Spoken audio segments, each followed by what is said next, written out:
How's it going, folks? Welcome to the channel. Welcome back if you're a return visitor. So what we have here is the HISS 2 tank. This is the RC version, my version. I've been working on HISS tanks for a long time. Probably since I've been custom making RCs, HISS tank has been on the top list.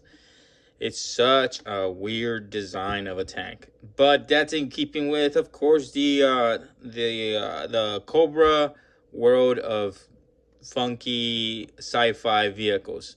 You can't beat the HISS tank design for that. It's been always a struggle for me to work on making it into an RC. I had two successful versions of this. One looks pretty familiar to the tracks look pretty familiar to it, and it is based off of this HISS tank. It was an Arctic HISS tank. It had some firing cannons on it with from the RC. So I was pretty proud of that. It actually came out pretty darn good. I ended up selling it a long time ago, and it was such a good result. But it wasn't proportional. It didn't have the electronics to make it proportional. I maintained the RC as a single unit, so I didn't change anything from the RC functions of it. And then I moved on to the HISS tank, the original from the 1980s HISS tank, and I was able to make a good version of that. I incorporated some electronics that were a little bit more hobby grade. It did have a little bit of articulation on the threads.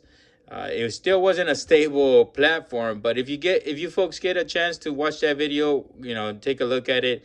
It kind of goes over the explanation and the vehicle, the RC based vehicle that I used. It was an older Radio Shack Dyno Track RC. I had to do some modifications to it, but it gave it such a really integrated look to it, almost like it belonged in as an RC as far as the Trek is concerned. It was almost like it was made for that HISS tank. So I was lucky enough to come across it, got it cheap, and it still worked. I still have some parts to it. I think I'm still building a couple of those later on in the future, but I'm always thinking about the tracks. So I'm always thinking about how to make it more stable, how to be able to give it some more articulation. And the best thing that I came up with was PVC pipe, oddly enough. So I started looking around, doing some research, and then I had the bright idea because I had some PVC pipe lying around, is making a PVC pipe articulation piece that connects both of these tracks. So these tracks are actually from a an RC that has been discontinued. I have a couple of these, so luckily I found them cheap. But these are pretty awesome. These tracks are self-contained, so they're independent from each other. And right here, if you could see this point, from this point on into the track system here, there's a motor that runs in there, and then you have all the gears and the wheels. So, and it has pretty good ground clearance. It's not like this motor is dragging on the very bottom, and any little rock is gonna basically ground the vehicle. So I did like that, this design here, and this is a flexible rubber track.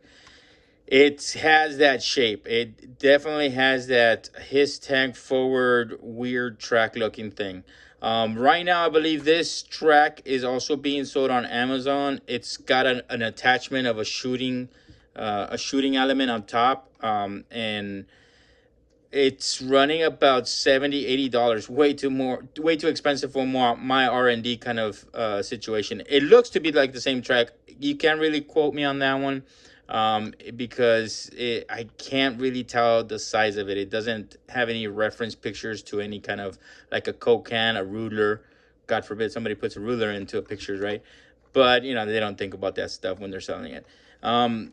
But if you get a chance, if you have the money and you have the inclination to work on this track, It, as far as the aesthetics is concerned, they kept this looking track just the way it is in the shape. So it might be the same one, just rebranded and repackaged. But yeah, so the PVC here, there's nothing real fancy to it. Actually, it's pretty basic. I did have a little stopper here to limit the forward and rear motion of the tracks. You don't want them just to spin around because that's all sorts of different complications there with the wires. So I did add those little stoppers there. It's just those left and right lateral limits. Um, that allows me to give movement. Allows the tracks to move around with uneven terrain. But again, though, the design of this is not a practical design. As you can see, this one has some movement. This is my first version of that PVC installation. It has some movement, and I did put some shocks in the bottom to assist that recoil. But it being forward and it has a forward inclination to it, and also the tracks, the way they're shaped, it's not stable. If it goes over a big bump, it'll navigate it easily going up, but on the way back down, it'll tip it over. All right, so I can put some counterweight balances back here, maybe some lead weights from fishing tackle stuff. Anything heavy I could put back here.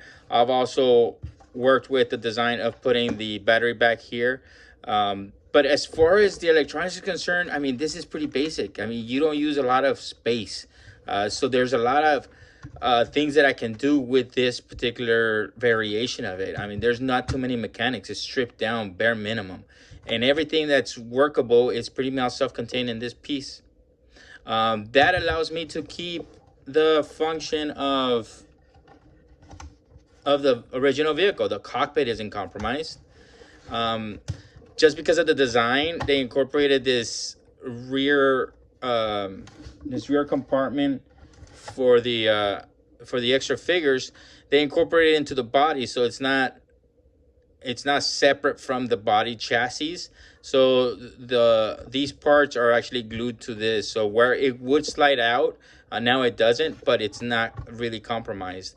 There's some wires running through it, and the circuit board is all the way in there. There's plenty of space for me to put stuff back there as far as electronics are concerned, and it still be able to put in as many figures as I could fit in here.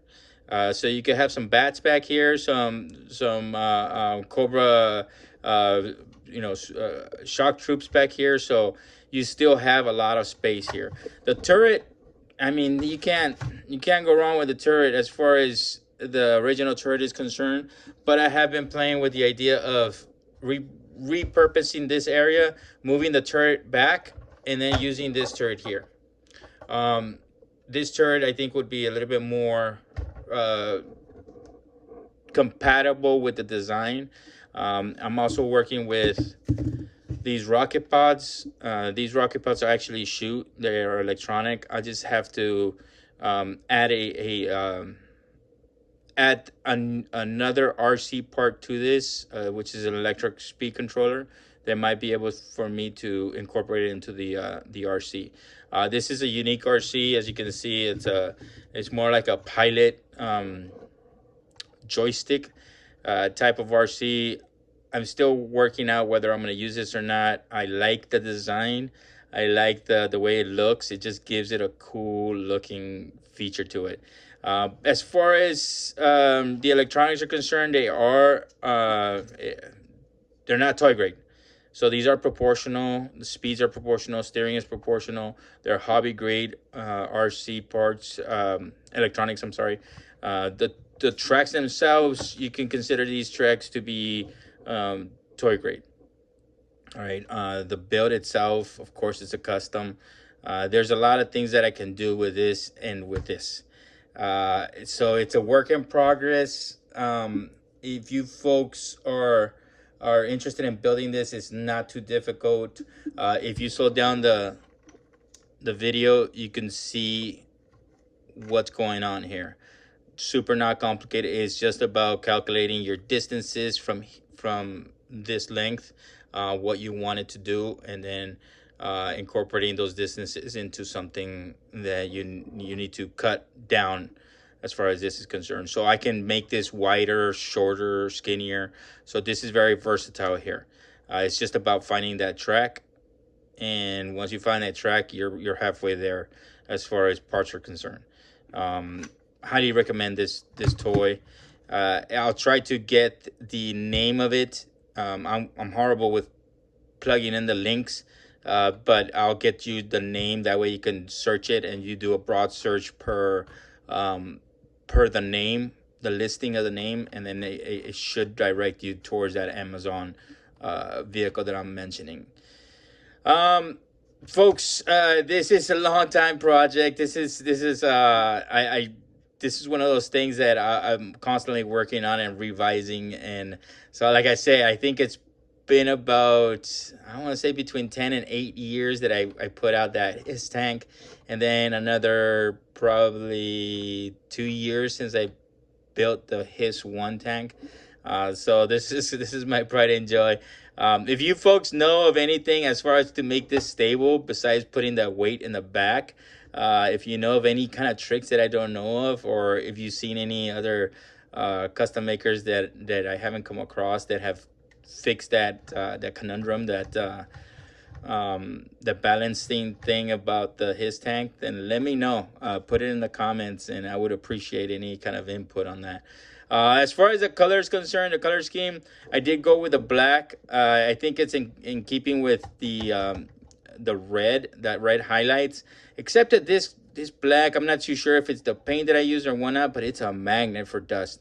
As it is, my work area is usually dusty because I'm always sanding down that Apex epoxy, and it's almost like a wood. So it's real dusty and it's real fine. So I haven't given it a good home for me to protect it from that dust. But black is just, it just picks up, and that dust is real hard to get down off of this vehicle. So I might change the color scheme on this. Maybe go for a snow camouflage looking vehicle.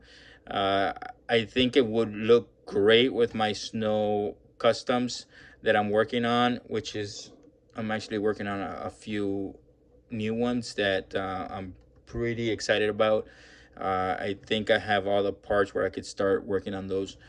So keep that in mind. So check back on the channel once in a while, and you might be able to catch those. All right, folks. Thank you very much for giving me a piece of your day, and hopefully, at the least, it's a little bit of entertaining. And at the best, it inspires you folks to build your own. And if you have any questions, like always, send me a message on the YouTube channel, and I'll try to get back to you. All right, folks. Enjoy your time out there. Have fun.